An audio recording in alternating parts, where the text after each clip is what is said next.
Subscribe কৰক জনটেক চেনেলক আৰু latest technology related video' চাবলৈ।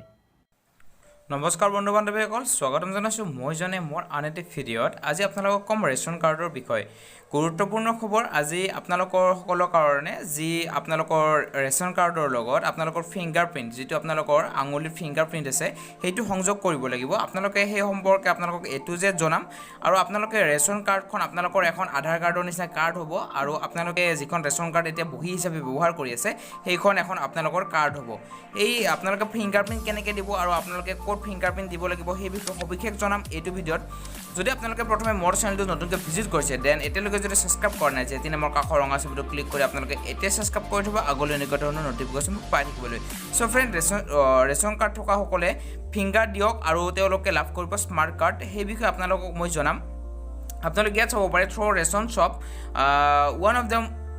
one of the methods to link Aadhaar and mobile number your digital ration cards visiting concert the ration shop any other ration shop located near you। তাৰ মানে ইয়াত কি কৈছে friends, আপোনালোকৰ যিখন ration card আছে সেই ৰেচন কাৰ্ডখন আপোনালোকৰ ডিজিটেল ৰেচন কাৰ্ড হ'ব। ডিজিটেল ৰেচন কাৰ্ড মানে কি, ধৰা হ'ল আপোনালোকৰ ATM কাৰ্ডখন আছে, আপোনালোকৰ ATM কাৰ্ডখন হ'ল ডিজিটেল। সেই তেনেকুৱা আপোনালোকৰ এখন কাৰ্ড পাব, আৰু সেই কাৰ্ডখনেৰে আপোনালোকে যি বৰ্তমান বস্তু পাইছে চাউলৰ পৰা চেনিৰ পৰা আদি কৰি অসম চৰকাৰ বা ভাৰত চৰকাৰৰ তৰফৰ পৰা সেইখিনি বস্তু আপোনালোকে লাভ কৰিব।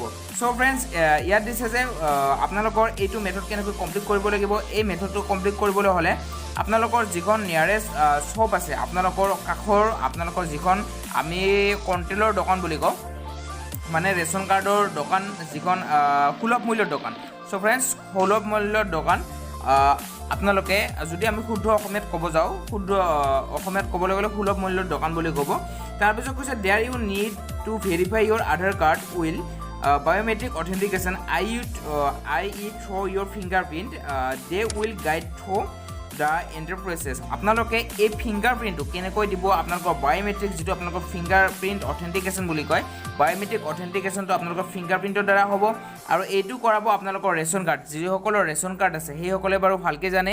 আপোনালোকৰ ঘৰৰ যিসকল সদস্য আছে সকলো সদস্যৰ যদি নাম আপোনালোকে এখন ৰেচন কাৰ্ডত ভৰাব বিচাৰে, ধৰা হ'ল আপোনালোকৰ ঘৰৰ সদস্য 10জন, আপোনালোকৰ once done your Aadhaar and ration card will be link. আপোনালোকৰ আধাৰ কাৰ্ড যিসকলৰ 10জনৰ আছে 10জনৰ আধাৰ কাৰ্ডে লিংক কৰিব লাগিব, তেতিয়াহে আপোনালোকৰ ৰেচন কাৰ্ডত নামসমূহ ভৰিব। চ' ফ্ৰেণ্ডছ, বুজি পাইছে? যদি আপোনালোকৰ ৰেচন কাৰ্ডত 10জন আছে, 10জনৰ যদি নাম নাই, তেন্তে আপোনালোকৰ যিকেইজনৰ লিংক কৰাব আধাৰ কাৰ্ডেৰে তেওঁলোকেহে তেওঁলোকৰ ৰেচনখিনি আপোনালোকে লাভ কৰিব। চ' ফ্ৰেণ্ডছ, ইয়ালৈকে বুজি পাইছে? ধৰা হ'ল আপোনালোকক এটা কথা আলোচনা কৰোঁ, যে এইখিনি কথা আলোচনা কৰিলেও যিসকল ৰেচন কাৰ্ডৰ মানুহবিলাক মানে ঘৰৰ সদস্য সকলোবোৰ ঘৰত নাথাকে, কৰ্মসূত্ৰে বাহিৰতো যাব লগা হয়। কিছুমানে আমাৰ দেশৰ বাহিৰত আছে, কিছুমানে আমাৰ দেশতে আছে কিন্তু বেলেগ ষ্টেটত আছে। যিসকলে আমাৰ দেশৰ বাহিৰত আছে সেইসকলৰ প্ৰচেছটো কি হ'ব, সেইসকলে যদি আধাৰ কাৰ্ড কৰা নাই সেইসকলৰ প্ৰচেছটো কি হ'ব, সেইসকলৰ কথাখিনি মই পিছত কৈ আছোঁ। এতিয়া আপোনালোকক কওঁ যে যিসকলে ভাৰতত আছে তেওঁলোকে ধৰা হ'ল আপোনালোকে উৰিষ্যা, ৰাজস্থান, আপোনালোকৰ বিহাৰ, এইবোৰ দিল্লী, ইফালে আপোনালোকৰ বেংগলৰ, এইবোৰ চিটিত কৰ্মৰত আছে। সেইসকল লোক ঘৰত নাই, কিন্তু সেইসকল লোকৰ লিংক কৰাব লাগে ৰেচন কাৰ্ডত লিংক কৰাবলৈ আপোনালোকৰ নাম।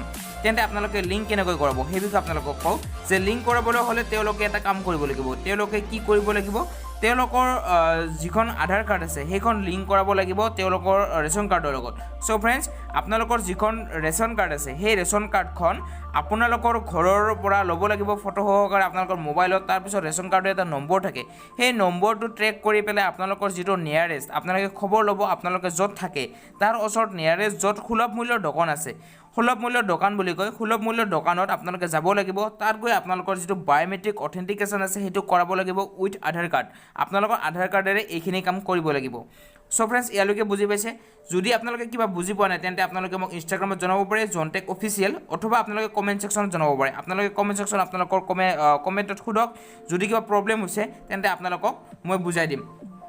তাৰপিছত আপোনালোকক ফ্ৰেণ্ডছ কৈ আছোঁ, যিসকলে আধাৰ কাৰ্ড যিসকলে আধাৰ কাৰ্ড এতিয়ালৈকে বনাব পৰা নাই, অথবা অসমত সকলোৰে আধাৰ কাৰ্ড কমপ্লিট হোৱা নাই, এতিয়ালৈকে অসমত সকলো মানুহৰে আধাৰ কাৰ্ড বনোৱা হোৱা নাই, সো ফ্ৰেণ্ডছ আধাৰ কাৰ্ড এতিয়া কম্পালসাৰি হৈ যাব লাহে লাহে এতিয়া কম্পালসাৰি কৰি দিয়া নাই বাৰু এতিয়া আধাৰ কাৰ্ডখন লিংক কৰাব দিছে বাৰু আমাৰ ৰেচন কাৰ্ডৰ লগত আপোনালোকৰ এনেকুৱা এটা মেচিন থাকিব আপোনালোকৰ যিখন সুলভ মূল্যৰ দোকান আছে তাত গৈ আপোনালোকে এনেকুৱা এটা মেচিন দেখা পাব এনেকুৱা মেচিনত আপোনালোকৰ যেটো ফিংগাৰ আছে ফিংগাৰ প্ৰিণ্টটো ওপৰৰ পিনে যেটো আপোনালোকে দেখা পাইছে এখন লেন্স সেই লেন্সখনত আপোনালোকে ফিংগাৰটো দিব লাগিব তাৰ পিছত আপোনালোকে এখন ডিসপ্লে দেখা পাইছে এই ডিসপ্লেখনত আপোনালোকৰ লিখা আহিব আপোনালোকৰ গোটেই ডিটেইলছখিনি বাৰু তাৰ পিছত আপোনালোকৰ যেতিয়া আধাৰ কাৰ্ডৰ লগত লিংক কৰাব তেতিয়া আপোনালোকৰ ফিংগাৰপ্ৰিণ্ট সহ আপোনালোকৰ যেটো আপোনালোকৰ ৰেচন কাৰ্ডৰ নম্বৰ আছে সেইখিনি প্ৰসেছ ৰেচন কাৰ্ডৰ যিজন মালিক স্বত্বাধিকাৰ হয় স্বত্বাধিকাৰ তেওঁৰ লগত লিংক কৰাব লাগিব আৰু তেওঁৰ পৰিয়ালৰ সদস্যৰ লগত লিংক কৰাব লাগিব উইথ বায়ো অথেন্টিকেশ্যন বুলি কয় এইখিনি আপোনালোকৰ ফিংগাৰপ্ৰিণ্টেৰে কৰিব লাগিব আৰু আপোনালোকৰ এইখিনি কাম কৰাব আপোনালোকৰ ওচৰত থকা সুলভ মূল্যৰ দোকানখনে এইখিনি কাম কৰাব সো ফ্ৰেণ্ডছ বুজি পাইছে এইটো মেচিনৰ দ্বাৰাই কৰিব আপোনালোকৰ একো টেনচন ল'ব নালাগে এইটো আপোনালোকে ডিজিটেল কাৰ্ড পাব এখন আপোনালোকৰ এইটো কাম কৰাৰ লগে লগে আপোনালোকৰ কাৰ্ডখন যিখন এতিয়া বহি হিচাপে আছে ন সেইখন আপোনালোকৰ ডিজিটেল কাৰ্ড হৈ যাব এতিয়া আপোনালোকে কিমান ৰেচন পালে কিমান কি পালে সকলোবোৰ অনলাইন হৈ যাব এতিয়া চৰকাৰে প্ৰতিবোৰ হিচাপ পাব আৰু এটা কথা আপোনালোকক মই কওঁ যিসকল আমাৰ দেশৰ বাহিৰত আছে তেওঁলোকৰতো ফিংগাৰপ্ৰিণ্ট লোৱাটো এতিয়া সম্ভৱ নহয় বাৰু এতিয়া আমাৰ দেশৰ বাহিৰত আছে বা কিবা কৰি আছে বা আমাৰ ষ্টেটৰ বাহিৰত আছে তেওঁলোকে সুলভ মূল্যৰ দোকান এখন বিচাৰি নাপালে বা তেওঁলোকে নকৰিলে ঘৰত আহি কৰিব অথেন্টিকেশ্যনটো কৰিবলৈ হ'লে তেওঁলোকে কি কৰিব লাগিব তেওঁলোকৰ ঘৰৰ পৰিয়ালৰ সদস্য যিজন আমাৰ ডিষ্ট্ৰিক্টৰ ছাপ্লাই ইনস্পেক্টৰ বুলি কয় ছাপ্লাই ইনস্পেক্টৰৰ ওচৰত এখন আবেদন দিব লাগিব তেওঁলোকে এখন এপ্লিকেশ্যন দিব লাগিব যে এপ্লিকেশ্যনখনত লিখিব লাগিব যে কৰ্মসূত্ৰে তেওঁ বাহিৰত থাকিবলগীয়া হৈছে আৰু কৰ্মসূত্ৰে বাহিৰত থকাৰ বাবে আমাৰ ঘৰৰ এইকেইজন সদস্য বা যিটো বায়ো অথেন্টিকেশ্যন আপোনালোকৰ চৰকাৰৰ তৰফৰ পৰা বা অসম চৰকাৰৰ তৰফৰ পৰা ভাৰত চৰকাৰৰ তৰফৰ পৰা যিটো বায়ো অথেন্টিকেশ্যন কৰিবলৈ দিছিলে সেইটো কৰিবলৈ নোৱাৰিলে বা কৰিব পৰা নাই সেইকাৰণে আমাক যিখন পৰিয়াল হয় সেই পৰিয়ালখনে খুজিব লাগিব যে আমাক কিছুদিন সময় লাগে এইটো কৰাৰ কাৰণে তেওঁলোকে এইখিনি এপ্লিকেশ্যনৰ সহায়েৰে লিখি জনাব পাৰে আপোনালোকৰ ছাপ্লাই ইনস্পেক্টৰজনক তেওঁলোকে যেতিয়া ছাপ্লাই ইনস্পেক্টৰজনে আপোনালোকৰ যেতিয়া এপ্লিকেশ্যনখন পাব তেওঁলোকে এপ্ৰুভ কৰিব এপ্লিকেশ্যনখন এপ্ৰুভ কৰাৰ লগে লগে আপোনালোকৰ যিকেইজন সদস্যৰ বায়ো অথেন্টিকেশ্যন হোৱা নাই তেওঁলোকৰ কাৰণে ডেটটো পিছুৱাব তেওঁলোকে ৰিজন ৱাইজ তেওঁলোকে সিলেকশ্যন কৰিব যে এইকেইজন মানুহৰ বায়ো অথেন্টিকেশ্যন কৰিবলৈ ৰৈ আছে